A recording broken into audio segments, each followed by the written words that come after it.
चरणों को प्रणाम करता हूं और ये मेरे सिख भाइयों के चरणों को प्रणाम करता हूं।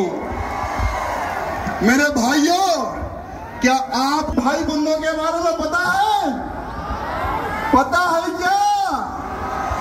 देश की रक्षा हो या धर्म की रक्षा हो, सबसे बड़ा बलिदान देने वाली कौम है ये। अरे आज हम जो हिंदू जो सुरक्षित है ना, इनके गुरुओं ने अपने प्राणों का बलिदान दिया, तब जाकर आज हिंदू जिंदा है और हिंदू सुरक्षित है। मेरे भाइयों, लोग भूल रहे होंगे, लोग इतिहास छुपा रहे होंगे, लेकिन इतिहास छुपाए से नहीं छुपता। मेरे भाइयों, मैं एक ऐसे हिंदू वीर योद्धा, ऐसे कई लोग आए और चले गए, जो जो धर्म के लिए कार्य करते हैं उनका नाम रह जाता है मेरे भाइयों, और भूतो ना भविष्य कभी किसी को हम भूल नहीं सकते। ऐसे हमारे संत हुए तेग बहादुर सिंह साहब, जिन्होंने हिंदुत्व की रक्षा के लिए अपना सर कटा दिया मेरे भाइयों, लेकिन हिंदुत्व को झुकने नहीं दिया। अरे एक समय था मुगलों का, औरंगजेब हरामी, औरंगजेब एक हरामी हिंदुओं को तलवार की नोक पर धर्मांतरण कर रहा था।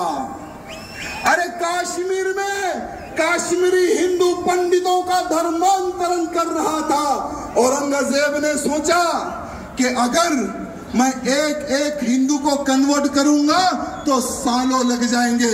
अगर हिंदुओं के गुरुओं को, हिंदुओं के पंडितों को अगर मैं कन्वर्ट कर लूंगा तो बहुत ही जल्द पूरे हिंदुओं का धर्मांतरण करूंगा और हिंदुओं को मुसलमान बनाऊंगा। ये सोच औरंगजेब की थी मेरे भाइयों।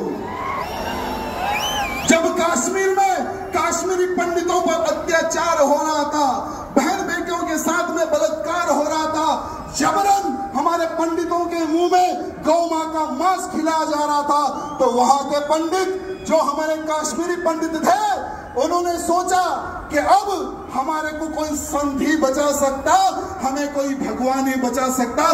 कौन है वो भगवान? उन्होंने सोचा और उनको पता चला कि एक बहादुर इंसान है, जो एक महान संत है, वो ही हमें बचा सकता।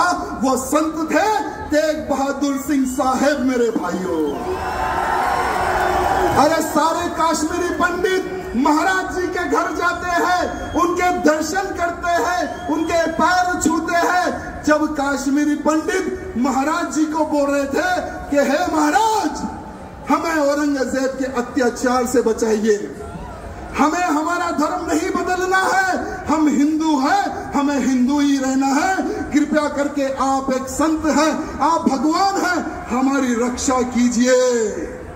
तो महाराज जी ने कहा कि बेफिक्र रहो, आज से मैं तुम्हारी रक्षा करूंगा, और जाओ जाकर कह दो उस औरंगजेब को कि अगर तुझ में दम है, मेरा धर्म परिवर्तन करके बताए, तुम्हारा गुरु आज से मैं बनूंगा। भले ही इतिहास में कुछ चेंज होगा, मैं क्षमा चाहूंगा। अगर कुछ गलती हो रही है बोलने में तो मैं क्षमा चाहूंगा, लेकिन आज के हिंदुओं को हमारे सिख भाई बंधुओं और साधु संत के बलिदान के बारे में पता होने की आवश्यकता है, आवश्यकता है। मेरे भाइयों, जब औरंगजेब को पत्र लिखते हैं महाराज, जब महाराज निकलते हैं दिल्ली की ओर, तो महाराज जी को पकड़ लेता है वो औरंगजेब, कैद कर लेता है, साथ में उनके 3 सेवकों को पकड़ लेता है। औरंगजेब कहता है कि हे महाराज, तुम उनके महाराज हो, पहले तुम तुम्हारा धर्म परिवर्तन कर लो। महाराज बोलते कि मैंने सौगंध खाई है इन कश्मीरी पंडितों की रक्षा करने की, अगर तुझमें दम है तो मेरा धर्म परिवर्तन करके बता दे। ये चैलेंज करते हैं हमारे महाराज। वो समय की बात बता रहा हूं मेरे भाइयों। वो क्रूर, वो पापी औरंगजेब महाराज के जो 3 शिष्य शिष्य थे उनको महाराज के सामने जला देता है, उनके सामने काट देता है, उनके सामने भून देता है तेल में। महाराज जी को बोलता है तुम्हारे 3 साथियों को मैंने मार दिया और तुम्हें अब मारूंगा, धर्म परिवर्तन कर लो। महाराज जी नहीं झुकते उस औरंगजेब के सामने, नहीं झुकते महाराज उनके सामने। तब जाकर औरंगजेब उनका शीश काट देता है मेरे भाइयों, महाराज जी का शीश काट देता है। तेग बहादुर सिंह महाराज का शीश काट देता है वो हरामी औरंगजेब। लेकिन महाराज जी नहीं झुके मेरे भाइयों, हिंदू समाज की रक्षा के लिए, काश्मीरी पंडितों की रक्षा के लिए उन्होंने अपने प्राणों का बलिदान दे दिया मेरे भाइयों। आज पूरे भारत का ही नहीं पूरे विश्व का हिंदू कर्जदार है हमारे सिख भाई बंधुओं का, कर्जदार था, कर्जदार है और कर्जदार रहेगा मेरे सिख भाई बंधुओं का मेरे भाइयों। जय बोले सोनिहाल, जय बोले सोनिहाल, वाहिगुरु जी का खालसा। बहुत बहुत धन्यवाद। अगर बोलने में कुछ गलती हुई तो मैं क्षमा चाहूंगा, सबसे क्षमा चाहूंगा। बहुत बहुत धन्यवाद।